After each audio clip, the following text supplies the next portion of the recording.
So we've got the kind of the complexity of dispatching lots of things in a very short period of time. We've got the kind of the information shortfall of having many smaller assets with perhaps not the same quality of information coming into the control room.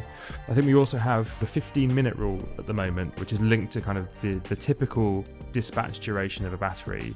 Could you give a little bit more colour around perhaps how that might be changing? As you say, 15 minutes sort of seem to be the typical duration of a battery. So we have a limit at the minute that we will only dispatch a battery for 15 minutes because we can be sure that it will deliver that. Beyond that, it becomes much more uncertain. With some of the changes that we're proposing around information flows and other things, we can actually lift that rule off and say, actually, if you give us different information, we don't need to put a 15-minute limit on our dispatch instructions because we would have more certainty about what you're able to do and then whether you're delivering or not against what you've said you'll do. Hello everybody, welcome back for another episode of Transmission. In this week's episode, guest host Ed Porter is joined by ESO's Claire Dykta. Over the conversation, they dive deep into the balancing mechanism. If you are enjoying Transmission, please hit subscribe and give us a rating. It helps us reach a wider audience. And with that, let's jump in.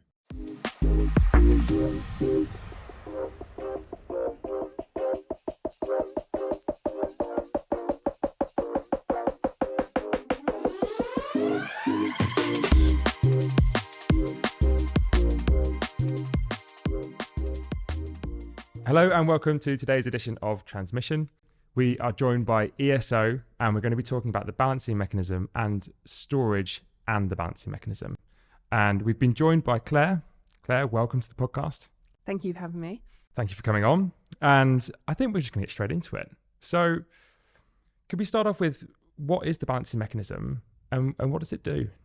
Nice, easy question to start off with. So in the GB, the wholesale market is designed to self-balance. So everyone who's a participant in that market, whether they're a generator or a supplier or like a non-physical trader, so someone who's just speculating, they're incentivized to balance their position. So that happens over a really long time frame, down to something we call gate closure. Okay. So every day is split into half-hour blocks called settlement periods. And when you're an hour away from the settlement period, the wholesale market stops trading its physical positions. And then the system operator, so our control room, knows how the market has resolved itself and basically whether it's got any issues it needs to solve. Once you've had that gate closure of the wholesale market stopping trading, that's where the balancing mechanism kicks in. So it's designed to be an operational tool for the system operator to really fine tune what it needs to keep the electricity system running. So historically that would have been, I don't know, if a power station suddenly tripped off or if your demand forecast was a bit low and it turned out higher, we'd be using the balancing mechanism to do that fine tuning. And historically, we would have sort of reset about 2 or 3% of the entire market through the balancing mechanism. How that works is people submit things called BOAs, which stand for bids and offers. So people submit a price and say, this is how much that I am willing to pay or be paid to either increase my generational consumption or reduce it. The ESO stacks all of that into a price stack and then goes through them to select all of the offers it needs to balance the system. Okay. So loads of process there. Let's just make sure we've got that all lined up. So we said sort of a long way before delivery, so maybe 3 years prior to a particular settlement period, we start thinking about supply and demand. And so when you say we're going to be balanced in that settlement period, what we mean by that is both supply and demand match, and there's not too much electricity. There's not a shortfall. So that's the first part, and then people trade through open markets kind of up until that point, gate closure, and then at gate closure, we think that the market should be as close to balance as possible, and then effectively everything is passed over to the hands of the control room or the system operator, who, as you said, will consider the BOAs that they have, so bids and offers, and bids generally to turn down and offers to turn up in sort of conventional generation, or battery speak, offers to discharge and bids to charge. And so the control room will see all of those sort of bids and offers and be able to work out what the cheapest bid or offer is to use for the particular problem that they're trying to solve. And that's how they will guide us from gate closure through to delivery. Absolutely. And historically, that would have been relatively easy, which is hugely undermining what we do in the control room. But it would have primarily been a megawatt difference would be the problem we were trying to solve. So if you suddenly, like I said, if a power station suddenly tripped off, you were short of megawatts, you would procure some more. Mm-hmm. As we're rapidly going through the transition to a decarbonised power system where we've got a much higher penetration of renewable power, the problems that the control room need to solve are much more complicated. Like the power system doesn't just work anymore. So when you have a power system that's running with loads of conventional generation, so coal or gas or something, the physics of the system work quite well. So you'll have heard of terms like the inertia on the system and the volts and things like that. Okay. When you've got a conventional system, the system is designed that broadly all of that stuff just works. Once you're in a high renewables system, the system isn't designed for that. So your inertia is lower. You might have more issues with voltage. So the control room is no longer just trying to make up megawatt shortfalls or too many megawatts. It's also trying to solve voltage problems or maybe generation being in the wrong place in the country. So we're saying that there's kind of not we're not just talking about power these days, being a megawatt short or being a megawatt long. We're also saying there are other things that we're trying to solve for, like inertia or voltage or a locational issue. And maybe let's put this into practice, right? So why is this a hard thing to do? Or perhaps like what are particularly difficult days for the balancing mechanism to cope with? So I always describe it a bit like a game of whack-a-mole, which you're possibly not old enough to remember. Whack-a-mole's in my range for sure. The control room will look and say, okay, this is what the market has provided me. This is where the market is closed. Mm-hmm. What's my first issue that I'm looking at? And it might be that it's a really windy day. Yeah. So there's loads of wind generation in Scotland. Mm-hmm. Now there isn't enough transmission capacity, so there aren't enough overhead wires to bring all of the generation that's connected in Scotland down into England where a lot of the demand is. So what we would have to do is we would have to buy off the generation in Scotland. So it's a bit like saying we've sold 120 tickets to get on a train to go over the border. Mm-hmm. All of those 120 ticket holders unexpectedly turned up, but we've only actually got 100 seats. So we need to buy 20 of the tickets back. Okay. But once we've done that, we're then 20 tickets short in that example. So we've created a megawatt imbalance. So we have to buy the megawatts somewhere else where we can accept them. So in that example, you need 120 people in England and they start off in Scotland, but your train can only take 100. So you buy the tickets back in Scotland, but then you also have to pay some people to turn up in England. In England, exactly. Yeah. Okay. So we would do that, and then you go, okay, I've solved that issue. What is my next one? If it's a really windy day, you might have really low inertia. And how does that happen? The simple analogy is if you've got a system with high inertia, it's a bit like dropping a stone into a swimming pool full of treacle. So you could drop the stone in and it wouldn't really ripple very far at all, so it wouldn't create a disturbance. Yeah. If you've got a system with low inertia, it's like dropping a stone into a pool full of water, and you'll see the ripples travel on. And those disturbances that go across the system cause all sorts of protection that's in place on the system to operate. So you might say a generator somewhere else in the country might shut down because its protection has spotted that there's a disturbance on the system, so it closes down to protect itself. Okay. And well, just on that, right? So you're saying in a high wind day, you might have lower inertia on the grid. So I understand that, and then around the sort of the ripple moving through the system, that's also understood. Well, how does a ripple, like, what's the stone in that analogy? What causes the ripple to start? Could be anything. So it could be a lightning strike. Okay. It could be if say one of the interconnectors trips off, it can travel right across the grid, obviously very quickly. Yeah. So there's two ways that we deal with that. One is that we buy synthetic inertia, so we try and recreate inertia. It's really complicated, but you're just trying to arrest that disturbance happen. The other one, which is where batteries come in, is that we will hold what we call response. So that's batteries and other technologies that are connected to the system that either automatically detect that a disturbance has happened, so they will see it in the frequency trace, or we instruct them to do something and they will react to counteract the effect of the disturbance. Okay, and we would kind of talk about this as low and high responses in terms of from response services. What's a low service? What's a high service? So that just refers to frequency. So with all of the services that we buy for the system operator, ultimately it comes down to managing the frequency second by second and keeping it as close to 50 hertz as we can. When you have things happen on the system, your frequency can run higher or your frequency can run lower.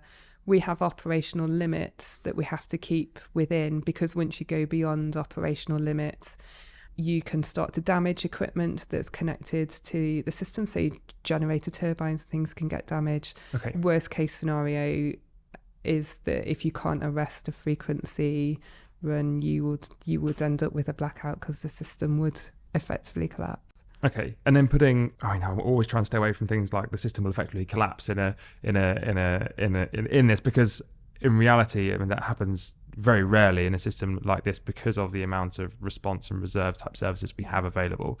But just to kind of go into how storage kind of fits into those low and high services. So in a high service, we're talking about high frequency. So batteries will be charging off high frequency to bring that frequency down. And in a low service, your batteries will be discharging to bring that frequency up. Yeah, and the good thing about batteries is that they're so quick to respond. So because we've got this like very light, low inertia system where disturbances can travel quickly, a battery can act, pretty much instantaneously. So it can react very quickly. So we basically run the system very differently to how we used to, because we can deal with the problems much quicker. Okay. And just on the analogy of the sort of stone dropping into the pool, if you are like, are some power stations more valuable than others? So imagine if that stone is dropped in the shallow end, is it helpful to sort of have your power station kind of in the shallow end near to where that sort of emergence, that ripple starts? Or does it sort of not matter where it is and it could kind of be anywhere in the country?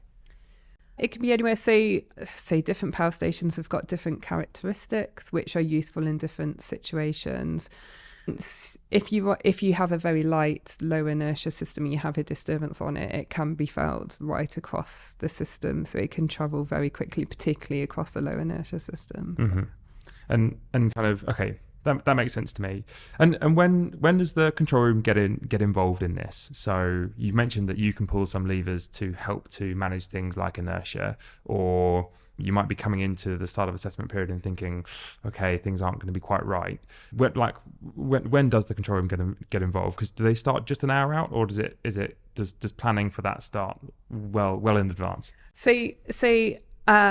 Planning starts, so for that particular half-hour period, planning would have started for that 10 to 15 years before. Okay. So we're looking now at the mid-2030s, what the mix on the system is going to be and what services we need. But if I kind of fast forward to kind of 2-ish years out, that's when we buy things called ancillary services. Okay. So we have a suite of services that we will buy that, depending on the design of the product, they're all a bit different.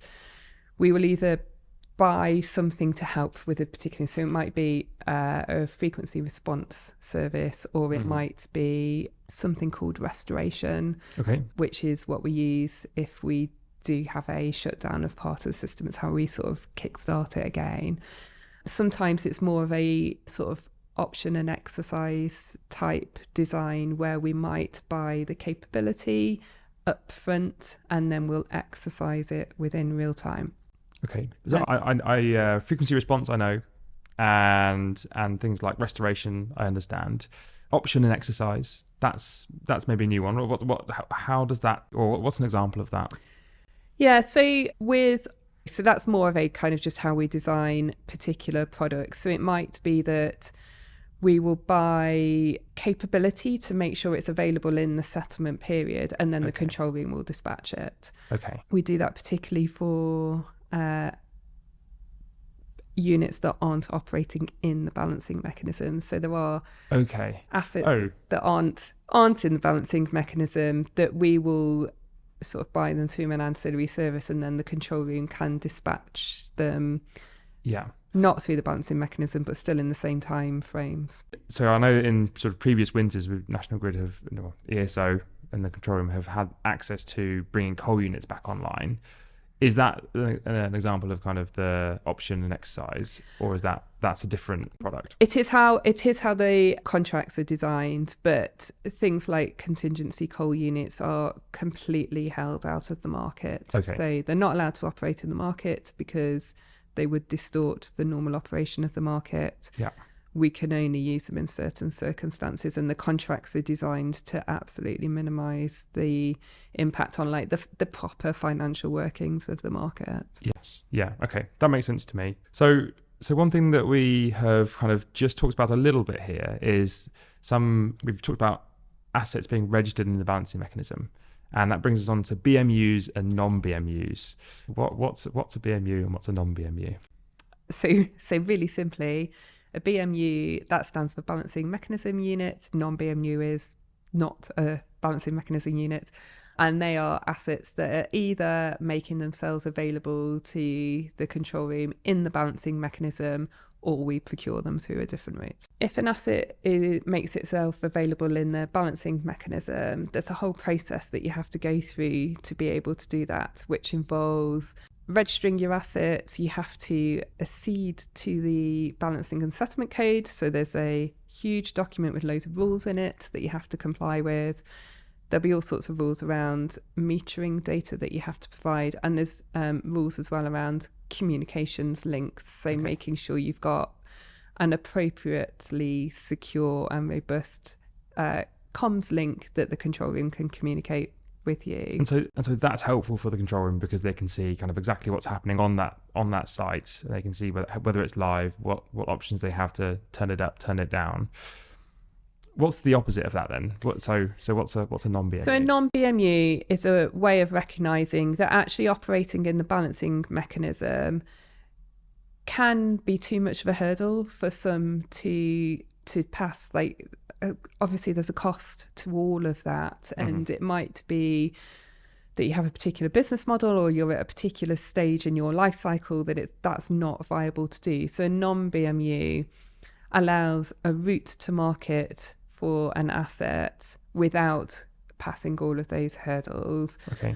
The control room can still dispatch it in that settlement period using just a different, dispatch tool, but it is separate. So like obviously with the balancing mechanism, if you picture it in your head, there's a screen on a desk with all of the units stacked up, separate screen with anything that's not in the balancing mechanism. So you're kind of managing two different stacks, if you like. And with the control room engineers, they are having to do this every single minute of every single day. Time is really precious to them, and so where there is a one screen with the assets on and another screen over here with a separate list of assets on, it's kind of more complication to be juggling across. Do you think that there is, over time, do you think we'll end up with more BMUs or more non-BMUs? I think so. So it is a really hard job in the control room. I've done a couple of guest shifts. Hands down, it's the hardest thing I've ever done. It's really nerve-wracking because ultimately what they do. So we talked a little bit about the control room. There's 3 people that manage the frequency, and they are effectively sitting at their desk and watching the little squiggly line that shows what the frequency is. And when it starts to go in a direction that's unexpected, they do something about it. That's really difficult to do. You have to be really concentrated on it. And you're right, as we've transitioned from a system that's dominated by conventional generation, so a few big assets, to one that's increasingly becoming sort of accessed by lots and lots of small assets. When you're sat there balancing the system second by second, you need to be able to move really quickly. As with everything in the power industry, all of the systems and the procedures and the rules and everything are designed more or less as they were at like privatization at the end of the 80s. Yes.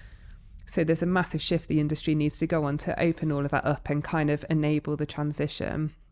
One of those things that is happening is us shifting all of our procedures and our IT systems so that we are able to better operate in that world, which means being able to issue instructions to units faster and to be able to issue more instructions than we would have originally designed the systems for. Okay.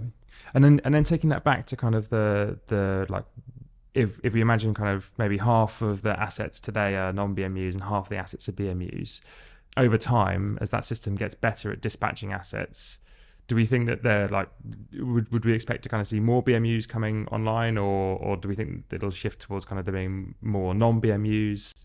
So we've got a whole host of different things over the next few years to improve access into the markets and improve the way that we do things.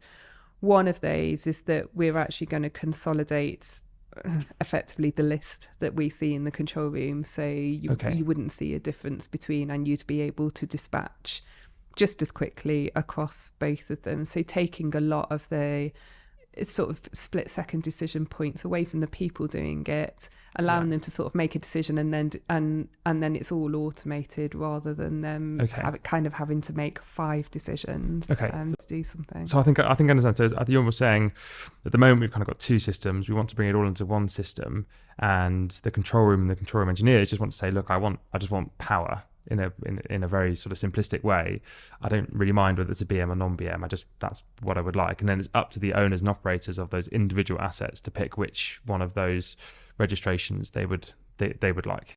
Yeah, if I put it really simply, although this is how it happens. So the control engineer at the minute will say, oh, I need power maybe in this location or something. Okay. And they'll go, right, these are my options. I need 2 of those. So I need to write 2 instructions, and they'll issue the instructions. Right.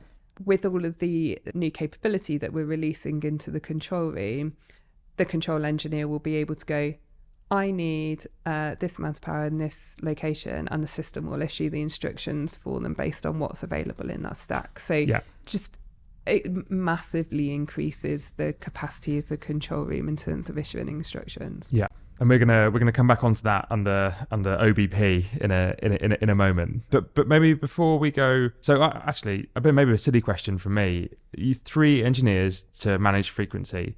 Why do you need 3? It feels is that so it's like you can have lunch and sort of go to the loo and there's still one left, or are there 3 different things that need to be managed?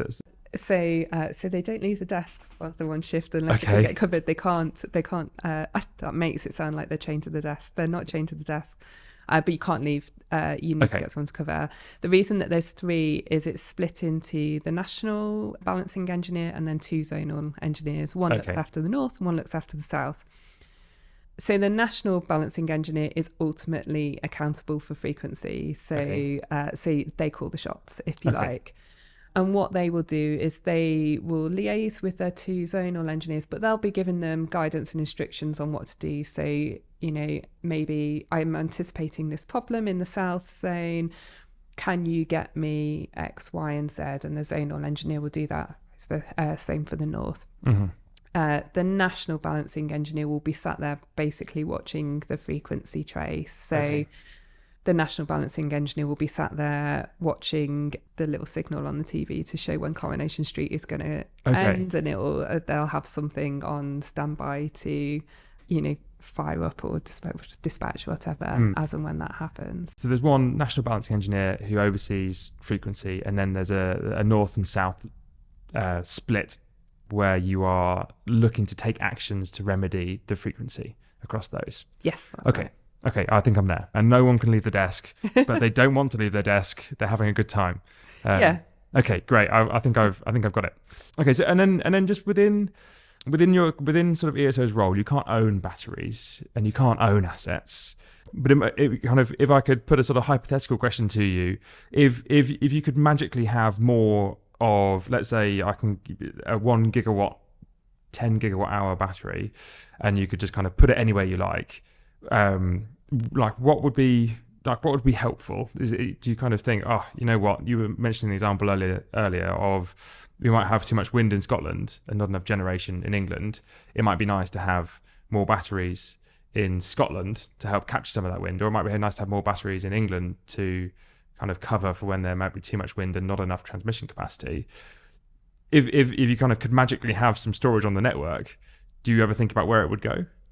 So yes, it's a bit like batteries and all sorts of storage has got loads of different applications. So as you say, they can help with what we call transmission constraints. So where it's difficult to get all of the generation that's in one part of the country to a different part of the country. So they can help with that. Mm-hmm. They're just generally helpful with frequency. So frequency is quite often, it's national, it's not local. Mm-hmm. You mentioned that we're not allowed to own any assets or anything. We're actually currently in a process to separate out from our current owner and become an independent system operator, which we own by government. As we do that, one of the things that we're going to pick up is we're going to create and publish something called a Strategic Spatial Energy Plan. Okay. Which has got an acronym. It must have an acronym. But that will start as to give some of those indications. So for particular technology types, where would they be best placed around the country to provide maximum benefit? Yeah. Okay. I think that makes sense. That makes sense to me. And it's a question I think we get from industry quite a lot. Is just sort of, okay, where should I be putting this? And it's quite a hard question to answer. So yeah, interested to hear that is coming.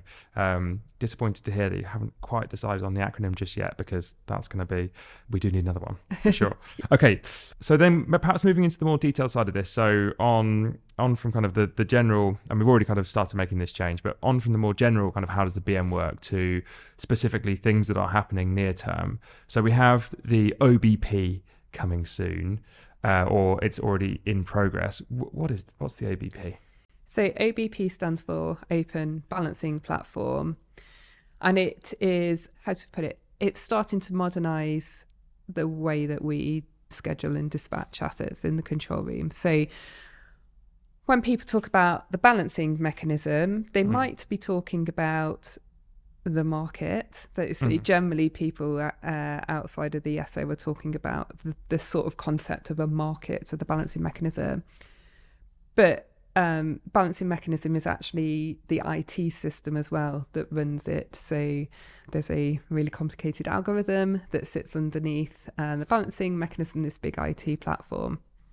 As I said, that's been sort of underpinning the way that we schedule and dispatch for a long time.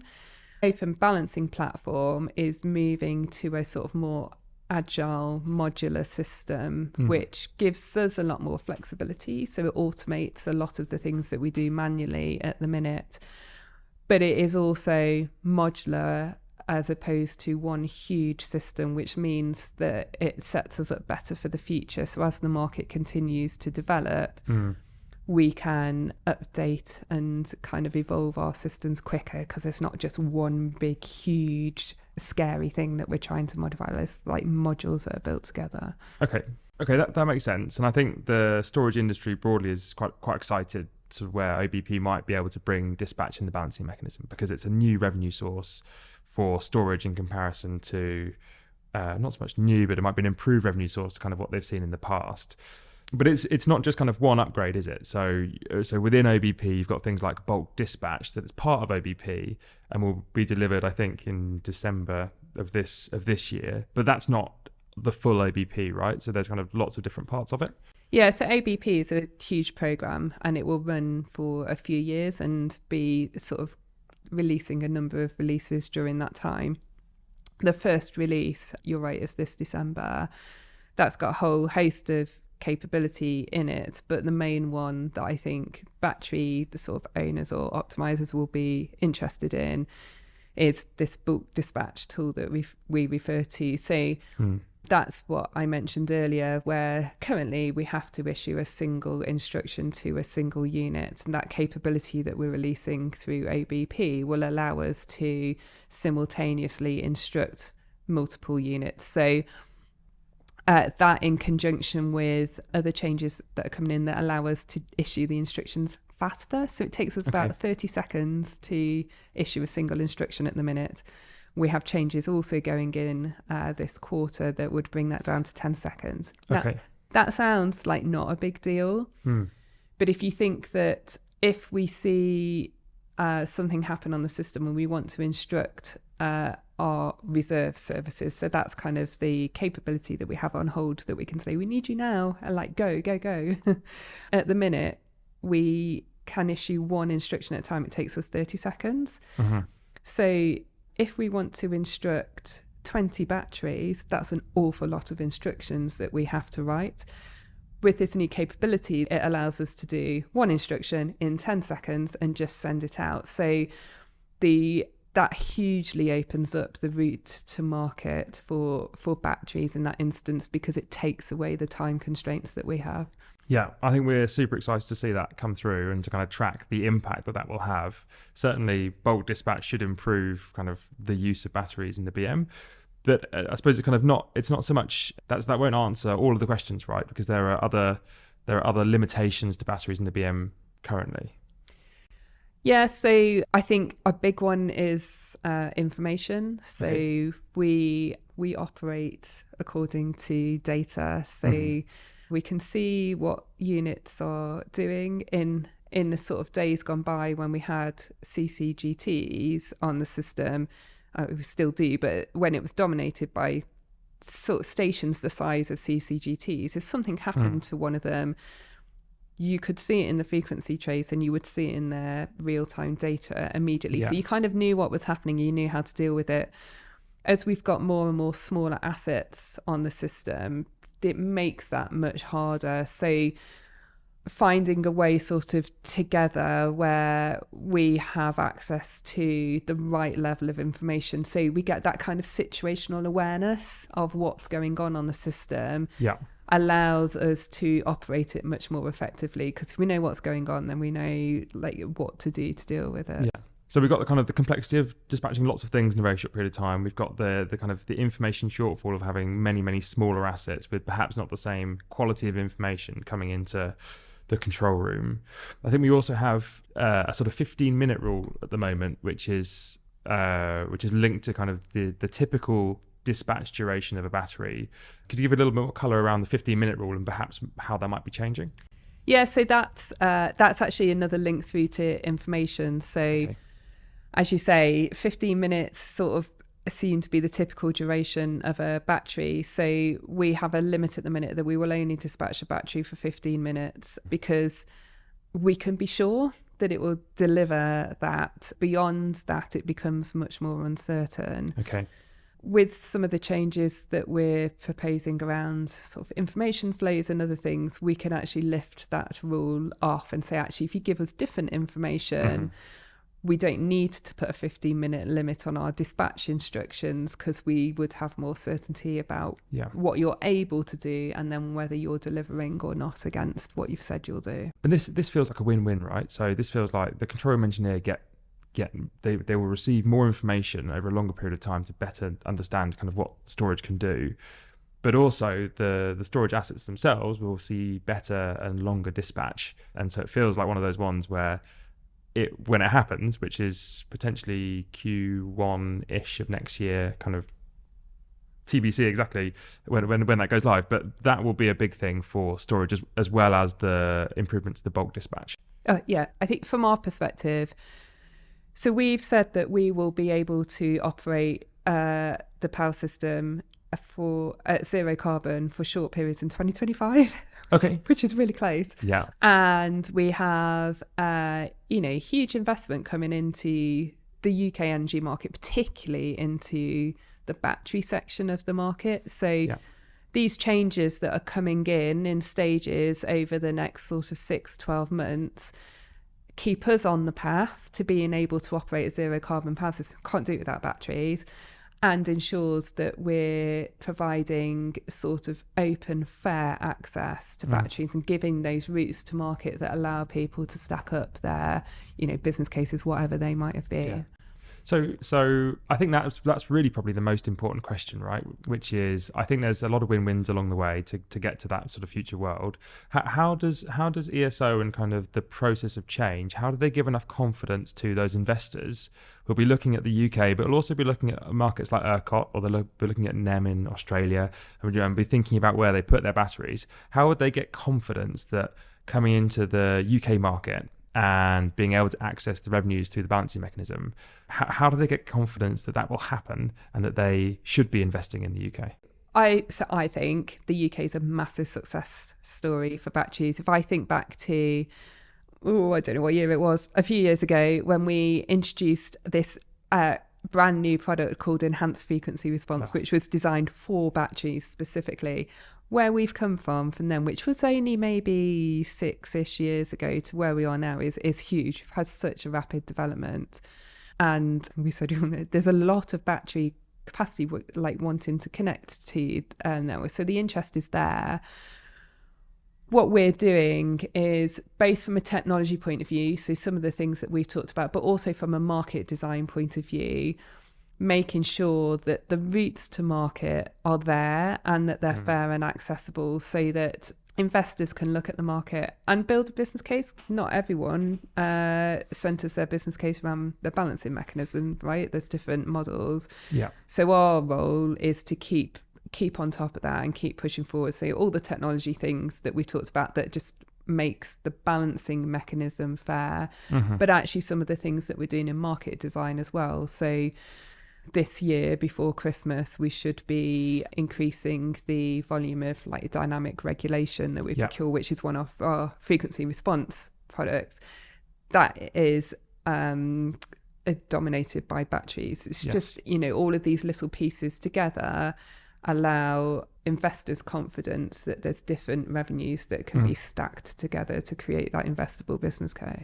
And I think there's huge confidence in those frequency response services, DC, DM and DR. I think they've been a massive success story. I think if you go back 3 years, you get the amount that you're procuring now is almost 3 times what you were procuring going back 2 years. And you are procuring that at a price which is a fraction of what it kind of has been procured for. And so I totally agree, it's a massive success story.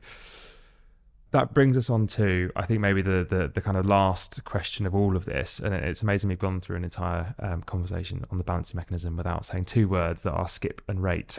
but can I ask you what a skip rate is? Wow, that is the $1 million question. So a skip rate is where an asset hasn't been dispatched and it should have been. Okay. However, so as we were talking about right at the start of the conversation, when the control room are looking at dispatching units, they won't necessarily just go up the price stack and go, right, cheapest first, then the next, then the next, then the next, because sometimes we need to procure a particular characteristic and you might need to go to number 5 in the queue or number 8 to get it. So there's a system reason why you might need to do that. Yeah. E.g. a constraint or an inertia requirement type thing. Yeah, exactly. Okay. And I don't think that is always as transparent as it could be. So when you're outside looking in, you're sometimes sat there going, oh, well, hang on, I was definitely cheaper than that asset that's been dispatched, so why wasn't I used first? Yeah. And the terminology skip rate has kind of started being used to describe that. The there's quite a lot of discussion about what a skip rate actually is, because there are valid reasons that units are not dispatched sometime. But what we absolutely need to get to is all of the technology stuff that I've mentioned. That means there are no barriers for technology reasons or something else that an asset wasn't used. So there will always be instances where we might have needed, I don't know, volts in the Mersey region. So we've had to use unit A and not, 1, 2 and 3 that were cheaper than it.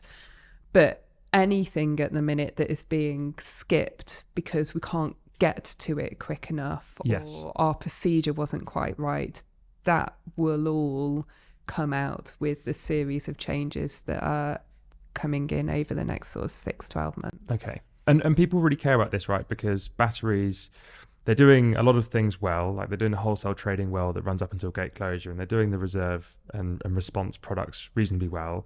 And the thing that kind of where they maybe feel like there's more value on the table is it within the balancing mechanism, solving some of these kind of super fast response and locational type problems. And the way that the industry is looking at it is kind of going, well, skip rates is a metric that we can use to work out kind of how much the value we're capturing, how much the value we're kind of leaving on the table. And so there's a big piece of work, OBP, to then resolve some of that and bring skip rates down, so fewer things being skipped. How do ESO want to track this, and how can investors who are looking at it, how can they get confidence from kind of the direction that's moving? Yeah, and it's really important that like everyone in that sector is confident, and the investors, the battery developers, the optimizer, everyone. What we've done actually is try to bring this all together so everything's in one place. We actually held an event in the middle of October where we talked through all of the things that we've been talking about today. So about information, about some of the technology releases, about market design issues, and put all of that together in one kind of plan and said, look, this is what we are committing to do. We can show you a pipeline of changes that we're going to make. And also said, and for each of those changes, this is the impact that we're expecting it to have. What we've also committed to do is, we talked a bit just about skip rates, is to create a sort of agreed industry standard, if you like, of skip rates. So let's all agree the categories of skip rates. We will categorize all of our decisions within those, and we will use an independent party to kind of review all of that as well. Okay. Make all of that public, and then as and when all of these different things release that we're talking about, we should be able to see the impact in those skip rates coming down in each of the categories. And this is something that Modo will love, and I think industry will love, right? It's going back to kind of what does the pure data say, and we can go from the metric to get us some confidence in terms of is it moving in the right direction, is it not?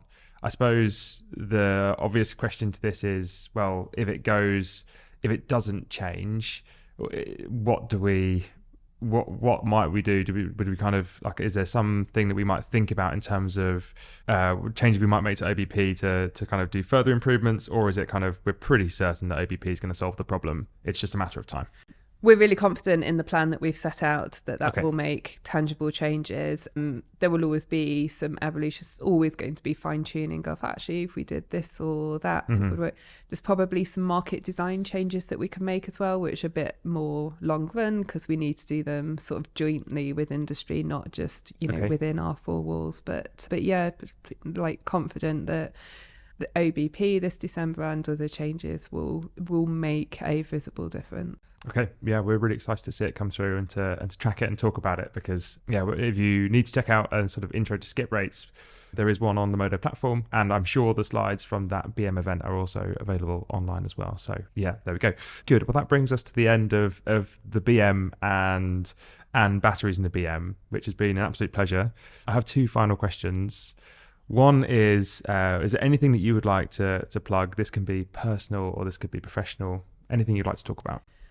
Oh, anything I'd like to plug. So I've already talked about the event that we had on Monday. So I guess I'd say the thing I want to plug, which isn't really plug, is like come and talk to us. So I have been doing this role in the ESO for a year now, and I've spent quite a lot of time talking to developers and less so to investors, actually.